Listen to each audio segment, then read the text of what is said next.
What's up YouTube, Scott Lett here, owner of Iron City Power Washing. So this is taking the lead on how we get most of our jobs. It was word of mouth, Google My Business, but this is taking the lead, this sign. So I'm back to the shop right now. Got a few things I need to do. We've already knocked out 2 jobs.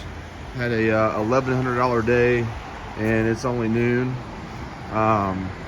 Got a couple estimates to do, but today in a little bit I'm gonna do a little walkthrough of my setup. I get a lot of requests for people wanting me to just break down the flatbed rig here. You know, 'cause I know there's a lot going on here, but I'll break that down the best I can here in a little bit and explain everything. But today I'm going to be changing the oil in both machines. This one has 67.8 hours. This is my newer machine, so it's definitely due for an oil change. And I think that one has like 140 something. So they're both due for an oil change. I'm probably going to check these check valves to make sure there's nothing in there. I do have nice filters on there for both machines. That's my 3-way valve there with a dump valve in the middle.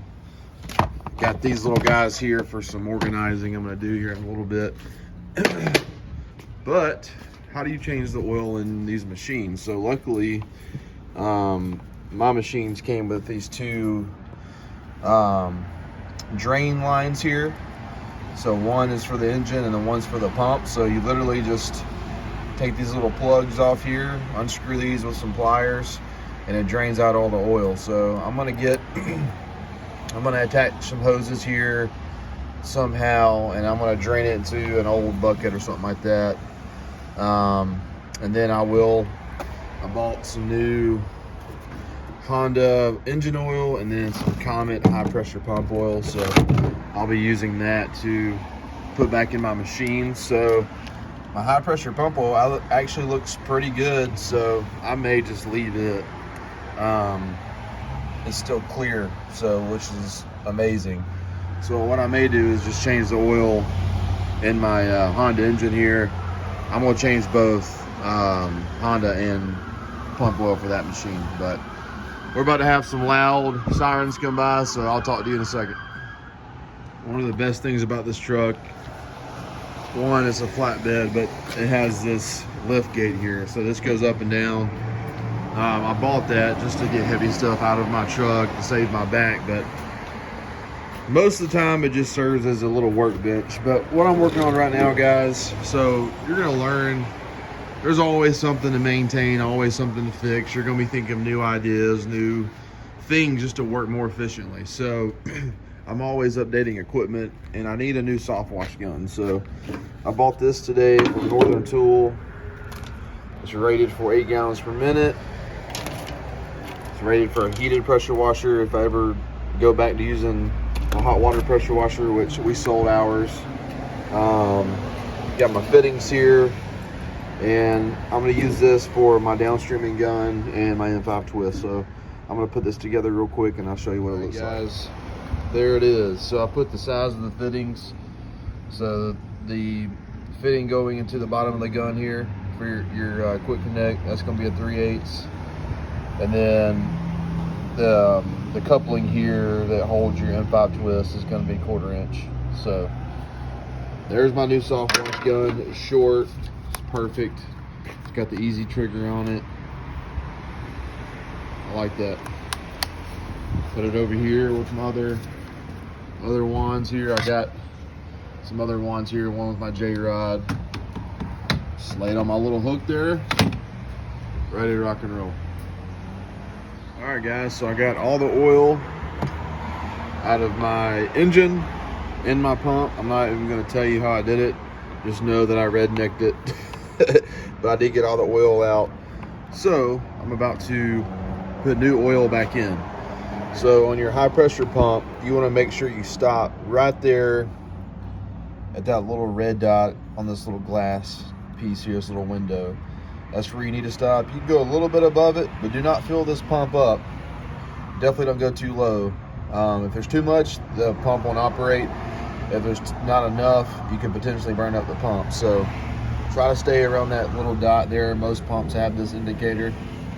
And then for your engine, you have your dipstick. So there's nothing on there because there's currently no oil in the engine. So that's about to change. This is the high pressure pump oil I use.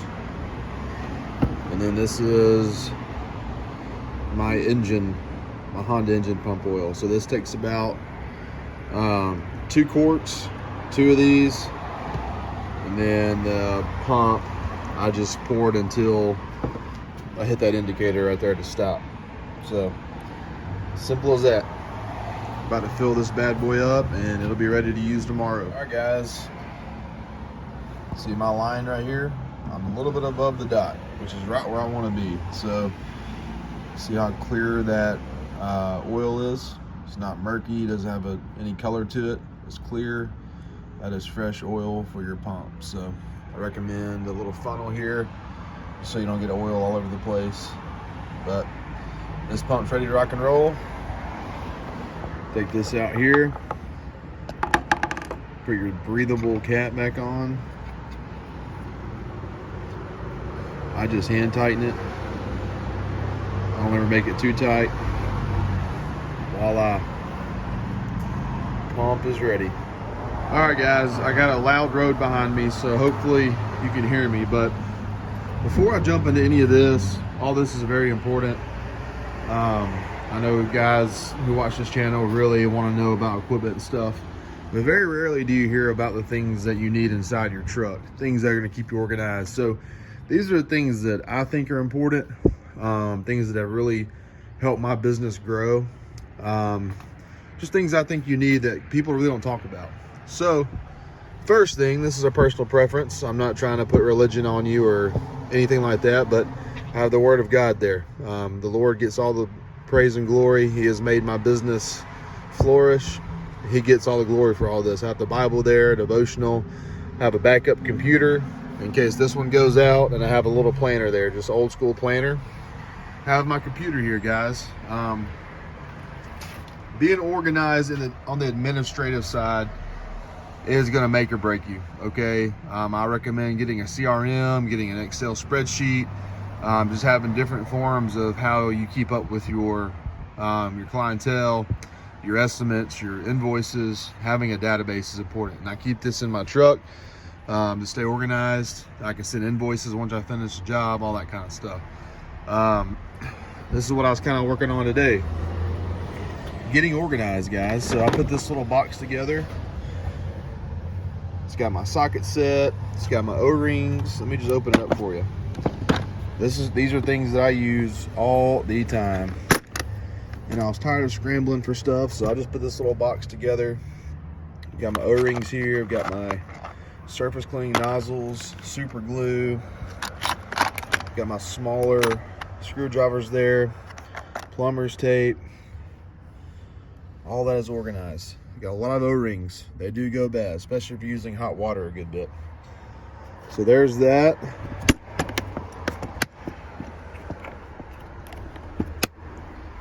And this is just a bunch of extra stuff, extra filters, extra plumbing, all kinds of extra tools.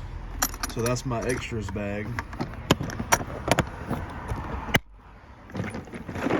This is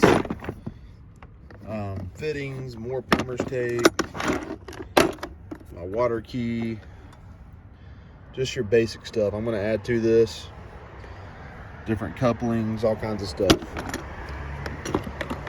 Okay, I recommend having plenty of tools. Talk about that in a second. So down here are my channel locks, screwdrivers, mainly channel locks. This is variation of tools, guys. I've got extra nozzles here, all the different color nozzles.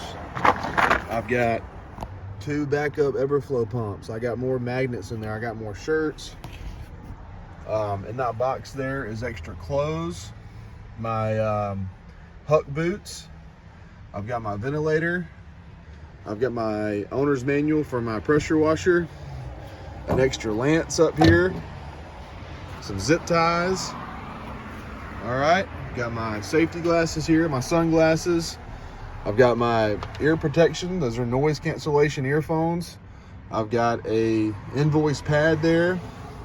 I keep a blade on me at all times with extra blades. All my business cards. So all these things, guys, I feel like are overlooked. Not a lot of guys talk about it. On the tool side, you want plenty of channel locks. You want a socket set, okay? You need backup pumps if you have a 12-volt system. But the most important thing, guys, outside the word of God, there is having a way to stay organized on the administrative side. Keeping up with your clients, okay, is so important. All right, now let's hop into the equipment. All right, guys, so let's talk about the outside of the truck. So your vehicle, your truck, whatever you use to carry your equipment is a mobile yard sign, okay? So people need to know what you do, and they need to be able to figure out what you do very easily, okay? So I have my list of services. Okay, he's a pressure washing company. There's his number, Iron City Power Washing. All right, don't miss out on that, guys. I get a lot of calls from people seeing my truck, seeing my rig. They're impressed. They give me a call. Sorry for the noise again. That's my money maker right there. See all these cars going up and down my road here by my shop? They see my sign every single day. So let's hop into this thing. You need a vise, guys. I know you're surprised. This is the first thing I started with in this video, but a vise is important. You're gonna have leaks. You're gonna need to change out different fittings. Get a vise. Have a backup brush, backup inline filter. These are my telescoping poles here with another brush to knock off algae from roofs, just to disrupt them before I apply my roof mix, okay? These are my two 8 gallon per minute machines, Honda GX690s, General pumps, both 8 gallons per minute. They're fed from this 275 tank here, okay? They both have auxiliary gas tanks, one for each machine. They both have the batteries here. And I bought these machines from Pressure Pro because all that stuff comes with it. I didn't have to buy all that separately, which was very nice. Huge selling point for me, okay? I've got two General pump hose reels. Are they electric? No. I don't mind rolling up hoses. I got 200 feet on here, 200 feet on here. I have the DN10 ball valve on both of my hose reels here. I'm sorry, this is a General pump. This is a North Star. This is a General pump. Okay, so this hose reel has a whip line going to that machine. This hose reel has a whip line going to this machine. All right. This has 300 feet of garden hose plumbed up to my tank there. So that's how I fill my tank as I clean. This is my 31-inch mini Mondo. This is my go-to surface cleaner. If this were to go down or something were to happen, I have a backup here. This is a 20-inch. Works really well, okay? But this just serves as a backup. This is my designated roof wash tank. I keep a 50-50 mix in here, okay?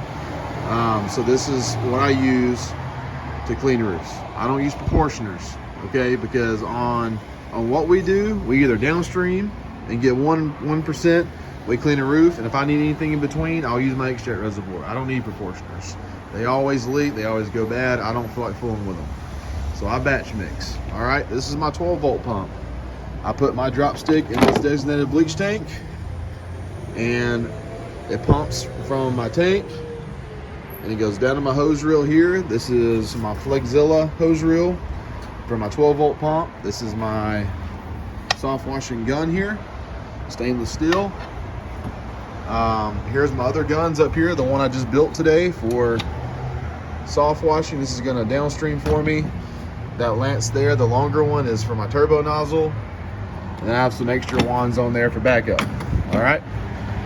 This is my designated bleach tank. This is straight SH, okay? So this is what I downstream out of.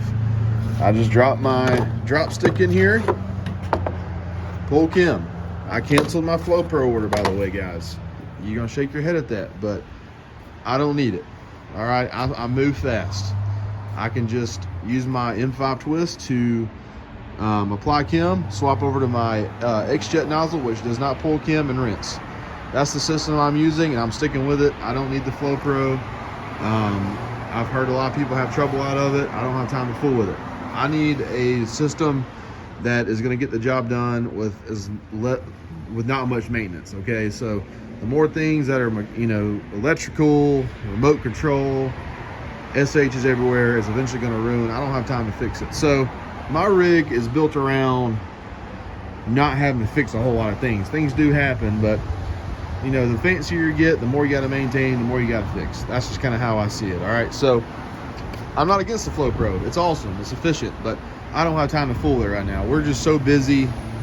I don't have time to install a Flow Pro, try to figure all that out. We don't have a slow season here. Like, we're go year round. So if I ever get some downtime, I will consider it, but this is what works for now. We're knocking out jobs quickly. And I mean, this rig right here, my business partner's rig, that's in our shop here, already locked it. I mean, we're gonna make around 500,000 this year, guys. So this is a nice rig, but it's definitely not the fanciest, but it gets the job done. So anyways, guys, this is my rig, this is my setup. I've got my 3-way valve there. You know, the FAR valve and the valve closest to me feeds these 2 machines. Then I have my dump valve in the middle there. All right, this is my battery that I hook up my 12-volt system to, and I turn this switch on, operates my pump. All right, those are the 2 clamps that go on this battery here. Again, not the fanciest thing in the world, but it gets the job done. We get in and out. Like today, we did an 850 job in an hour and a half. Went did a 250 job in 30 minutes. And you know, had $1,100 day. So we were done by noon. All right, guys. Hope y'all enjoyed this video. Scott Lett, Iron City Power Washing.